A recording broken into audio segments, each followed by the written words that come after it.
We have a duck laying eggs, 2 chickens laying eggs, a turkey laying eggs, this goat, and this goose who is, I don't know the term, but he has an infatuation with this turkey and not gooses of his own kind, so I don't know if that's called that swinging or I don't know, but he's this turkey's husband by force, not by choice.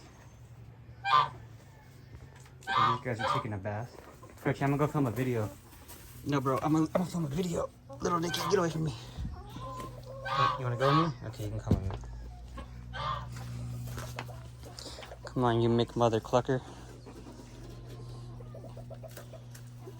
Get out of here. Ow. Damn, don't break my speaker, yo.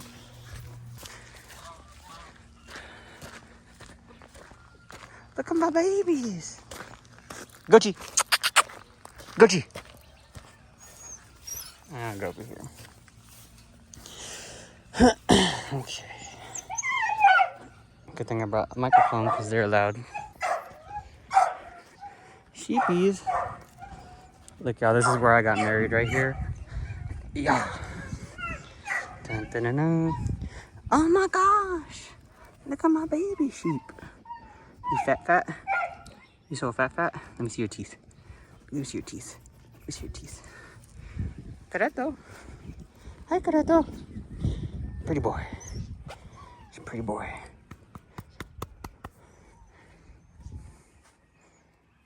Nice. I don't got no food. I'm trying to work.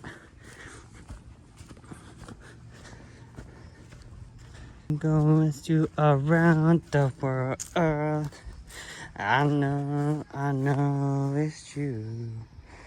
And I say, oh, I can't even go over there. All right. Oh, barbed wire. Oh, shit. Oh no. Huh.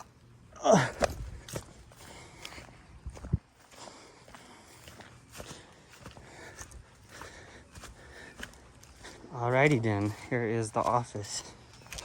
La oficina. Do you see this? That's not an effect, that's something flying by my head.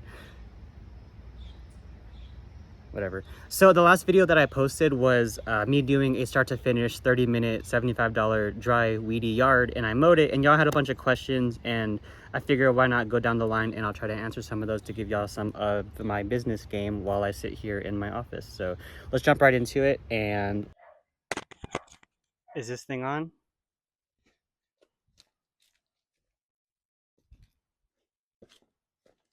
Is this thing on?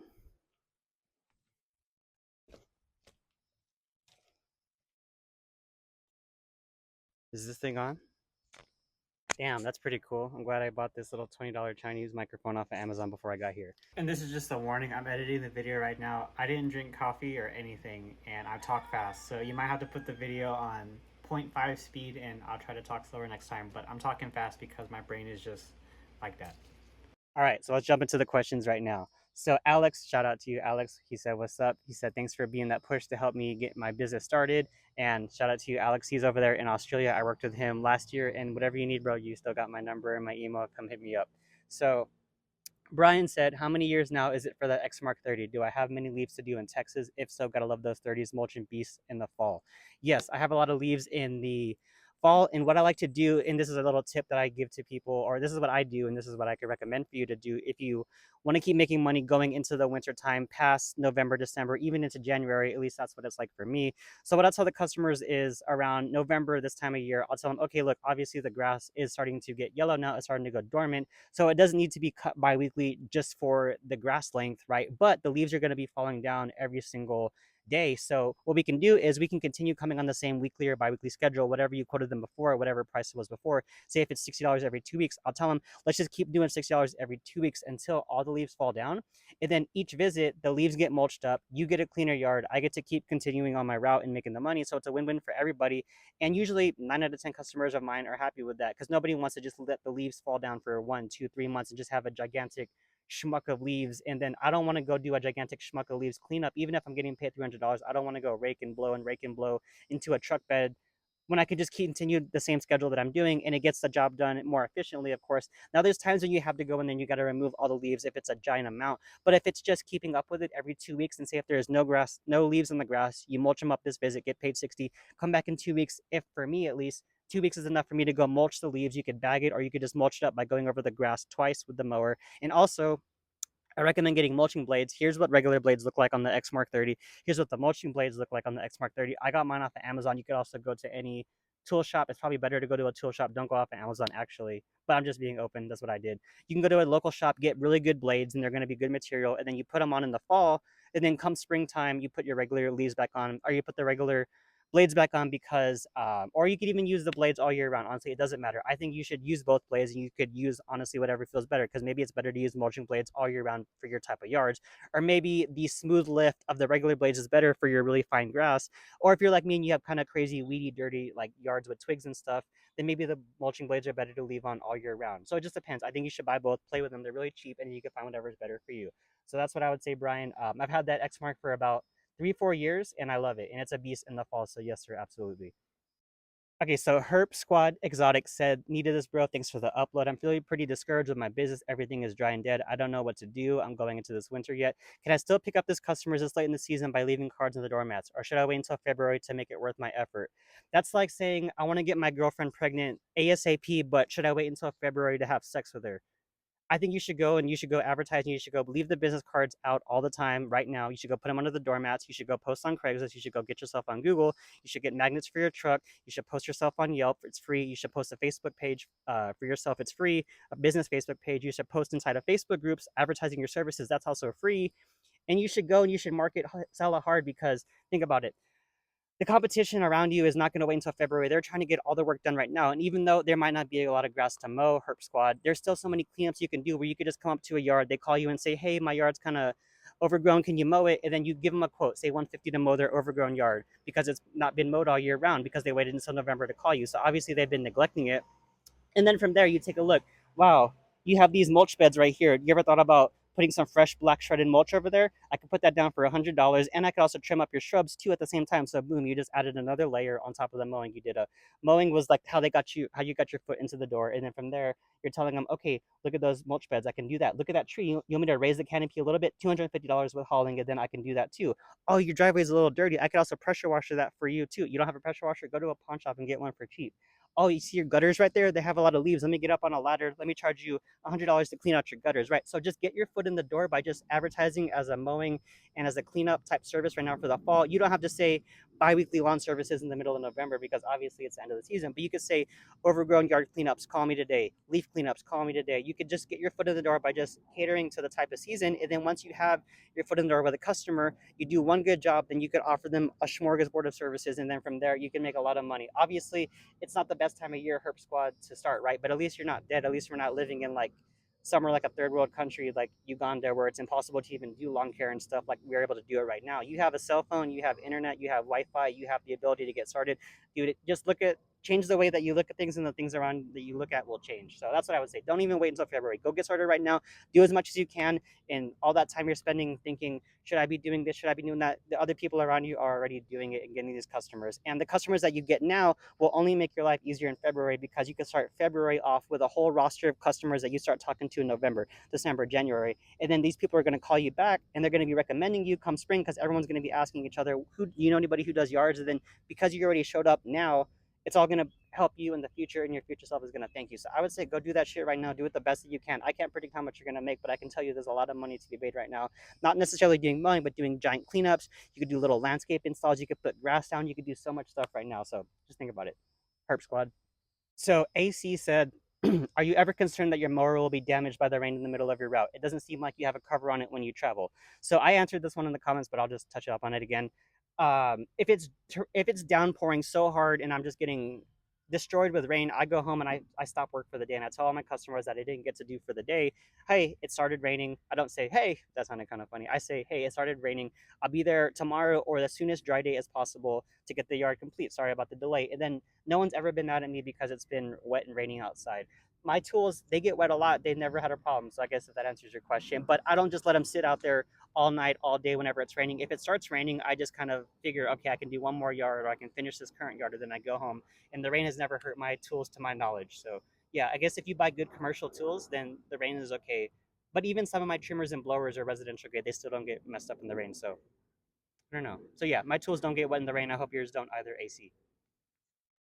So CM said, "Is it $70 weekly?" And I was wondering why you don't bag your lawn clippings. So this one, I charge $75 for the initial, and then 60 for the bi-weekly going forward. And then usually I have two different frame of minds whenever I give a quote. So if the yard is pretty short, like it looks like somebody's been mowing it, or even the homeowner's been mowing it, and they want me to take it over, I might just start their rate at the flat service biweekly price. So if it's $60 every 2 weeks, then I'll just tell them, okay, the first visit will be $60, and every 2 weeks will be $60 after. And the reason that I do that is because yeah, maybe I could charge an extra 10, 15, 20 for the first cut. But if I really want to land that customer, I just frame it as in I'm trying to give the best deal possible and making them know that they're getting an offer, because usually it costs more the first time.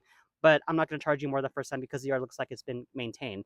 Now, if it's taller, overgrown, like in the video that I showed, then I'll charge a little bit extra for the first time. And you have to do that because it's going to take you extra time. And if you just let the customer get that frame of mind, like they're just going to be able to take advantage of you and just you're going to be doing all this work for free when you know you should be charging extra when it's overgrown the first time, obviously, because it's more labor. And then the subsequent times, it's less labor, so it could charge less. You have to just have that frame of mind whenever you give a quote to somebody. Am I going to charge the flat rate going forward because it's a pretty yard? Or am I going to charge a higher quote for the initial and then give them the biweekly price after?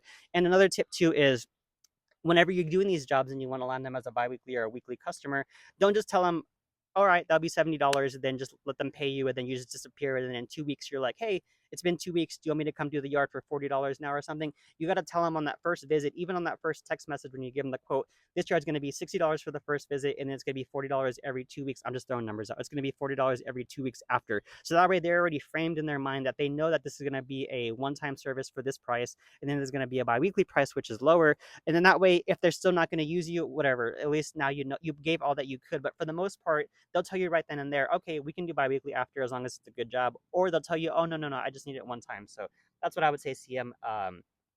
That's how I charge my weekly and my biweekly prices. And also, why don't I bag my lawn clippings? Because where I live, not many people bag. There's no need to necessarily for most of my yards where I'm just doing my maintenance cuts.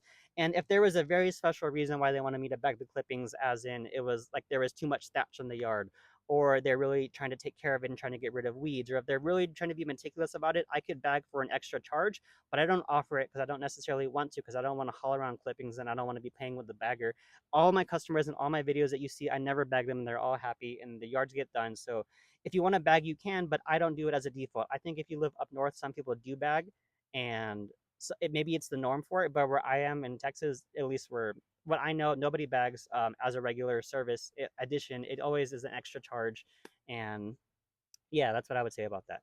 William Lyons said, $10 job. Don't they have a sprinkler system? Run it to make the yard green and full. Would not be dusting trying to mow it. They don't have a sprinkler. They didn't even have a hose out with a sprinkler. And it was my first time doing their yard, so I don't know their background, but they didn't have a sprinkler. Obviously, that's why their yard is so ugly. But yeah, a lot of my yards are like that. A lot of my houses don't have sprinklers. They don't water their houses, and they don't water their grass. They just let it be, and they just need somebody to mow it. So that's where I come in. And honestly, if I'm gonna tell you a secret, that's my favorite type of job. I don't want these super crazy pretty yards where if there's one weed in the middle of it or if there's one patch in the middle of it that's brown, that they're going to call me on a Sunday, which has happened to me. And they're going to be like, hey, Zach, my yard has a weed patch right here. Can you come pull the weeds? Or, hey, my yard died right here. Can you come fix this ASAP? I don't want those customers. I just want to mow and go. I want to get these super middle class basic yards, charge $50, $60, and just be able to mow it, trim it, edge it, blow it, and have it looking good for their kids and be out of there. Or if they have dogs, the dogs can run around and make it kind of crazy, but at least it's mowed, trimmed, edge, and blown. That's my type of yard, and that's like what I teach in my course too. Is that there's like different types of niches that you should go for. There's these magazine quality, like super crazy yards that are in these $1 million houses. I don't want that. I want the middle class houses. And honestly, I found the middle class houses give me less haggle on prices. These $1 million houses that are way up there, they're the ones who are haggle me. If I tell them 55, they'll tell me 50. I'm like, are you crazy? Are you kidding me? But these middle class houses, like these houses for 200, 300, 400,000, I'll give them a quote, and most of the time they just say yes or no, and it's super simple. And most of the time they say yes if you give them a good quote. So that's just what I think about that, William Lyons. Yeah, I wish they had a sprinkler, make it easier. Maybe it would make it better, but they don't. So that was it. But I say all that meaning to say, if a yard has a sprinkler, of course I don't mind. It's not like I don't want yards with sprinklers. I'm just meaning to say that a lot of my yards don't have sprinklers, so a lot of these yards kind of look like the rough way that they do. But even if they have a sprinkler, as long as they're cool middle class customers that just want their yard mowed, then I'm cool with that. But it's these $1 million houses where they're super meticulous. They'll call me on Sundays to try to go and like fix their yard for free because they think I'm just maintaining it like that. But really, I'm trying to tell them like I offered you a price to mow your yard every 2 weeks. And sprinkler or not, I don't know. A lot of my yards don't have sprinklers. Sometimes maybe they'll put a hose out and they'll like sprinkle it themselves, but not often. And also, people ask me why don't I just install sprinklers and just do my own irrigation?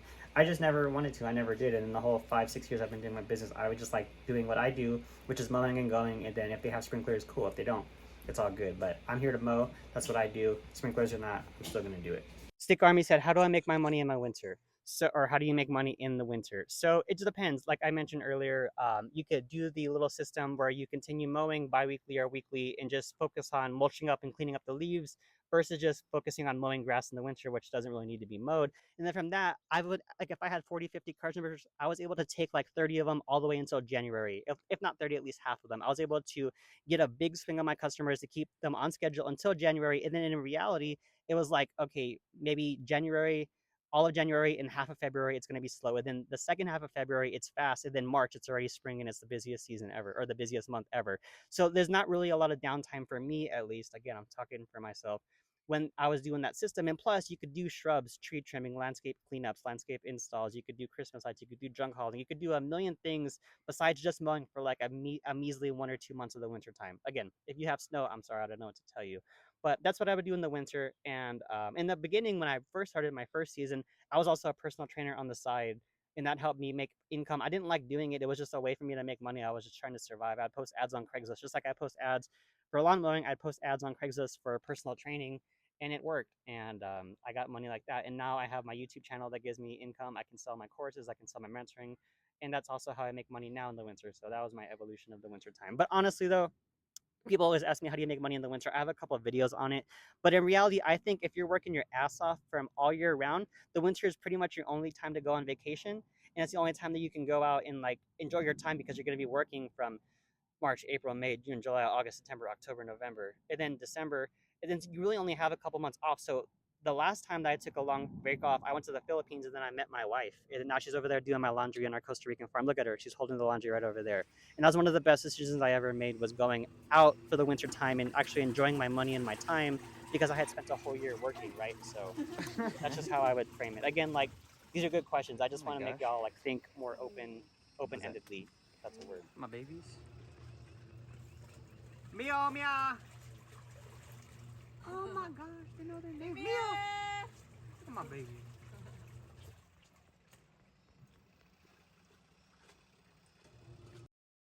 Let me switch the angle maybe.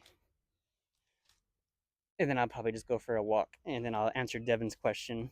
So Devin said, "How's it going? LOL." Just commenting before watching the video. Love you, Devin. He said, "You have any tips for taking care of your meat sack throughout the day?" At first, I thought you meant your balls, and you were going to ask about like underwear or something. But then you said, "I feel like when I'm working, it's so hard to remember to eat and take care of myself. I'll have coffee for breakfast, and I'll be lucky to find if I force myself to eat a banana or a bite of something before my day is gone. Long term, it's really affecting my ability to recover from hard work days and to be able to do it the after day like I used to." So Devin, when it comes to taking care of your meat sack, take it from me. Like when I first started my lawn care business, I would drink a monster for breakfast, a white monster for breakfast, and I wouldn't eat until maybe like 2 o'clock after my job. And then I would just go to Whataburger because I made 500 that day. I'd be like, shit, I deserve Whataburger or Chick-fil-A or something, and I'd go spend like $10 on this like chicken burger meal or whatever with French fries, drink a big old soda, more caffeine, and then from there, in the nighttime, I would drink pre workout and I'd go to the gym and I'd just be drinking caffeine, caffeine, caffeine all day. I'm only mentioning caffeine because you mentioned the caffeine, but it may not seem like a big deal. But I think the caffeine, the coffee in the morning is a huge, they call it a flagstone habit or a keystone habit where that one thing leads to so many other things. And what I'm meaning to say is if you have a coffee for breakfast, that suppresses your appetite. And I'm speaking to you like this because I'm a huge caffeine addict. I would drink pre-workout, energy drinks, soda all day, every day. And I'm finally able to stop right now because I came to Costa Rica and I told my wife, please help me stop drinking caffeine because I can't do it on my own because it's a drug. It's addictive. It has withdrawals. It has a tolerance. I need more and more. So now that I'm here, they don't really even have Dr. Pepper machines, which is like my guilty pleasure in America. And all the pre-workouts and all the Starbucks and stuff, it's harder to find over here. So I was able to slow down. But sometimes I think you need to change your environment too. If you have these habits that are built into working and stuff, like if you drink caffeine with your work all the time, sometimes you got to switch it up and do something else to break the pattern and break the habit, like use your left hand to open the door, type of stuff like that, right? But when it comes to getting taking care of your meat sack, I think honestly, if you just dropped the caffeine or removed it, your appetite wouldn't get suppressed in the morning. You could actually eat food, and then your body could get used to starting the day off with calories because calories is what gives you energy. A banana has like 100 calories, apple has like 80 calories. I don't know, like a Big Mac meal has like 1,200 calories. At least if it's fatty, at least it has calories. But the coffee, if it's just black coffee, it has no calories in it. So how does it give us energy? It doesn't. It just fucking raises up our adrenaline. It gets our cortisol rushing, and it's just this fake sense of energy that's just messing us up because now we're going to crash from it. We need even more caffeine to come back up because the food's not going to make you feel better. And in fact, when I drink a coffee in the morning or energy drink in the morning, come lunchtime, half the time I don't even want food. If I have 5 more yards for the day, I'll just go buy another Monster or something because my body wants caffeine. It doesn't really want calories. I won't even eat food until the very end of the day because then my body's actually like starving and I can hear it grumbling.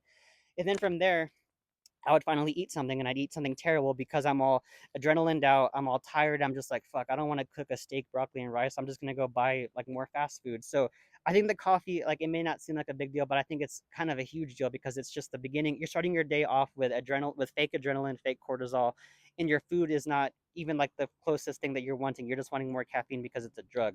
So taking care of your meat sack, I think that's just one thing. You need to get used to eating food as calories. Like now over here when I'm in Costa Rica, when I'm going to the gym with my wife, I'd be like, babe, give me a banana. I'm so hungry because I wish I could have caffeine, but I know it's bad for me. And I'm 29. I'm realizing this after like 10 years of drinking it. And that's just one thing. I think you need to get used to having food as your fuel, not caffeine as your fuel. Man, that was a lot of talking. And then on top of that, you also got to get spiritual. You got to get closer to God. And then if you can get closer to God, if you can say read the Bible, then God will tell you how to control your meat vessel. And then it just makes it a lot easier. There's things that you should do and there's things that you shouldn't do and there's things that you can do in moderation. But I think the older that we get and the more that this technology and stuff in this time of year that we're living in, it gets more digital, it gets even weirder. And I feel like the reason that I take more breaks off of YouTube now is because I feel like this shit's crazy now. Just like the way that I feel, like the stuff that they're telling us in the news, like the way that people around me are acting, it kind of gets kind of crazy and it's stressful. But I think the most successful people are the most adaptable people, and I don't know. Even though all that's everything is crazy right now, I don't even know where I'm going with this, but I think shit's kind of crazy right now.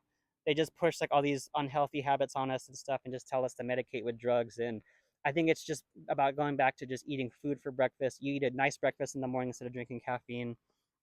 And I think just by eating food and just getting your brain out of like a super speedy mindset because the caffeine just makes you feel like you're on crack, it will make you think about stuff logically, and then you won't make rash decisions. You'll be able to take better care of yourself because everything is coming from a sense of like peace versus when you're drinking caffeine, it's coming from a sense of just like urgency and like I just gotta fly around here and do all this shit, bam, bam, bam. And then in reality, you get like nothing done. You get everything done half-assed. And right now, like I didn't drink any caffeine today and I'm filming this video, but for the past months when I wouldn't be filming videos, I'd be drinking caffeine all day and I would get nothing done. I'd feel like I'm productive, but in reality, I'm not. But now I haven't drinking any caffeine. And also, weed's another topic. I was just like smoking way too much before, and that's another video for another day. But the caffeine and the weed were my biggest cruxes because I could just do it all day and stuff. But now that we're here in Costa Rica, it's just a lot easier to stop because just look at this. Versus when you're in America, everything just looks the same. All these streets, all these street intersections, all these neighborhoods, all these cookie cutter houses. There's no nature. Everything is just torn down just so you could keep building apartments and apartments. But here, a lot of the stuff is untouched. I don't know. Not saying that you have to be in Costa Rica to enjoy a life. Like you can, wherever you're at is where you're at. But I'm just speaking. What helped me stop drinking caffeine was like coming out here because they don't have the big Dr. Pepper fountain machines. They don't have all these pre-workout powders. They don't have Starbucks on every dang corner. It's just a lot more nature. So I don't know. Maybe I could do another video on that, another topic, another day. But I just wanted to get that out the way. But and then going even further off the caffeine, like imagine if you had, damn it.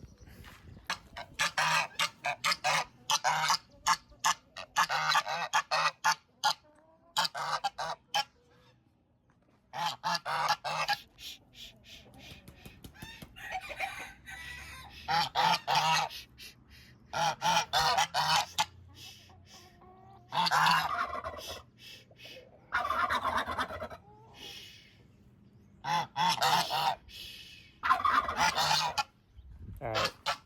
I tried to be nice with it. I tried to be nice. Let's go! Let's go! What's up now? What's up now? Who's laughing now? All I wanted to say was, going off the caffeine too, imagine if you can go to bed with 0 caffeine in your system, your sleep is going to be superb and perfect. You're going to have the full 8 hours or the full REM sleep that you need. And that's just another thing, your food is going to be your fuel, so no more adrenaline coursing through your veins. You get full 100% uninterrupted sleep like we're supposed to be getting, but it's not normal anymore because everybody drinks caffeine, because they put coffee machines in every workplace so you can get through your boring ass work. But then your sleep is affected, so you need more caffeine, and then also you're making more money for Starbucks and all these companies and Coca-Cola because they're knowing that you're addicted to the caffeine. So you can get better energy from your food without drinking caffeine. You can get perfect sleep, which is like the #1 thing that people don't even talk about. Like people talk about doing steroids, all these shortcuts to make money. Bro, just get good sleep and then just see what's possible. And on top of that too, you save more money by not drinking caffeine, not having to buy coffee makers, go buy Starbucks Frappuccinos, go buy all these drinks. You get less dental cavities, you get less root canals, you get less diabetes by not drinking all this caffeine, because usually there's sugar and creamer in it. And then your meat vessel naturally becomes, it's not even that your meat vessel is being taken care of better, it's just being taken care of normally as it should, but instead we're just poisoning it every single day. And the food is one thing, the sleep is another thing, your wallet is another thing, your health is another thing, like your doctor bills. So just something to think about. I don't know, I'm passionate about that stuff because it's abused me for so long. But yeah, that's it. So my dogs and me are gonna go eat our bones and edit our videos. Quit being selfish. There you go. I love you so much. I love you so much, Milky. And then we're gonna go finish this video. So let me know if y'all enjoyed this. Let me know if you like this little microphone thing here, if it sounds bad. And yeah, I'm gonna go edit this video now, and I'll see y'all on the flip side. Peace out. Comment down below if you want to see anything else or hear anything else. And also MakeMoneyMowing.com, a mentoring program. I'll help you become your own boss of lawn care. Get ahead while your competition's sleeping. It's a great time right now. November, there's still so much money to be made right now. And yeah, all right. Peace out. Gang.